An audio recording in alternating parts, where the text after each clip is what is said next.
Hello everybody, this is Unheard and welcome back to my YouTube channel. It's been a while since Rayman Alive, but now I'm back. I worked on some pretty cool stuff that I'm gonna share later in the video, but right now, as we can see, this is the intro from Rayman Alive, and here are our great heroes Rayman and Globox. These are models that I created from scratch. They have full rigs that can be animated, so the stuff that you have seen in the intro in the beginning of Rayman Alive, you can now have for free. If you go to my Coffee page, you can grab Rayman or Globox or both of them for free without login. So yeah, that's pretty cool. And now I'm gonna share with you some tips and maybe cool stuff that you can do with them. So this is what you're gonna see when you're gonna open the Rayman file. What I think is a good start for people opening the file is just clicking on the different poses, seeing how the bones move, how they what change happens with each pose. And now something that's pretty cool inside this rig is the bendy bone setup. So you can create really weird and really bendy parts of Rayman, especially in the boots area, but also in different parts. There are tweak bones that you can maybe see better with the X-ray mode that you can open up here or with Alt-Z. So here are the tweak bones. You can create pretty crazy stuff with this model. These blue arrows are bending the fingers.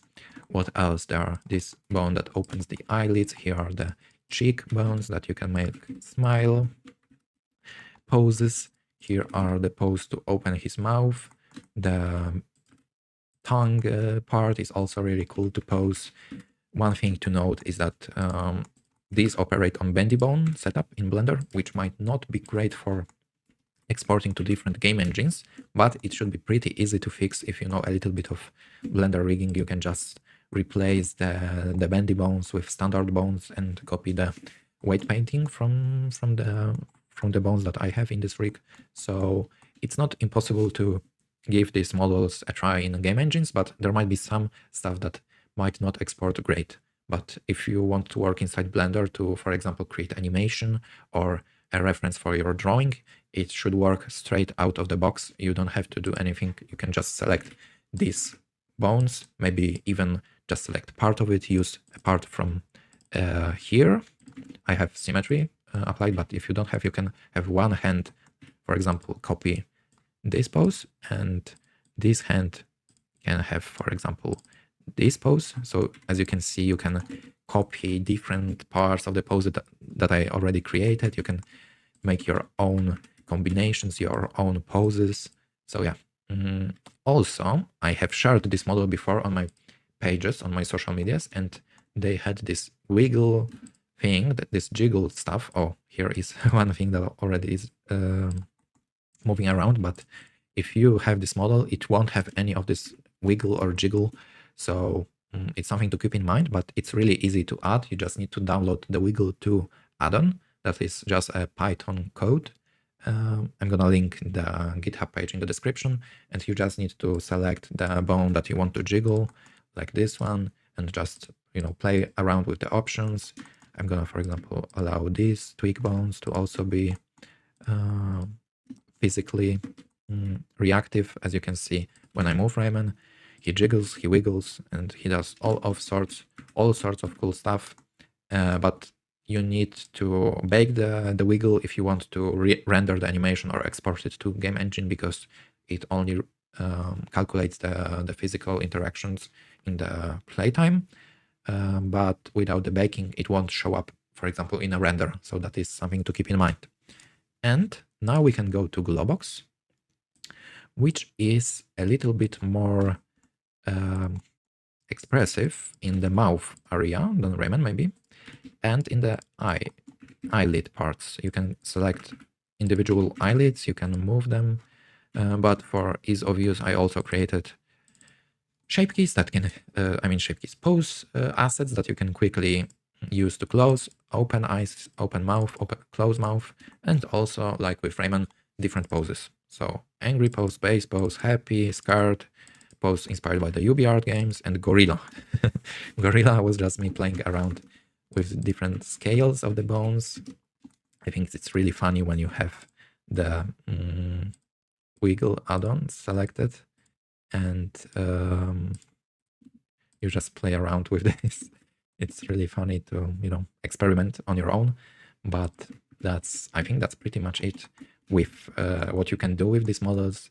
If there will be any questions or some things that doesn't work, you can always comment here or reach me on my social medias, and I will try to help you.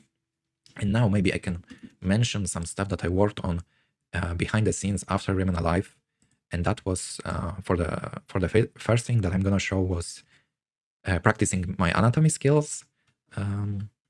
Yeah, this is something that I avoided for now before now in my 3D practices, but you never, as a 3D artist, you never can escape the anatomy fully.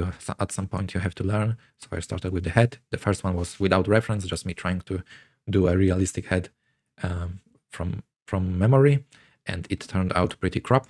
But with time, I started learning anatomy planes of the head, of the skull, and slowly I started to improve.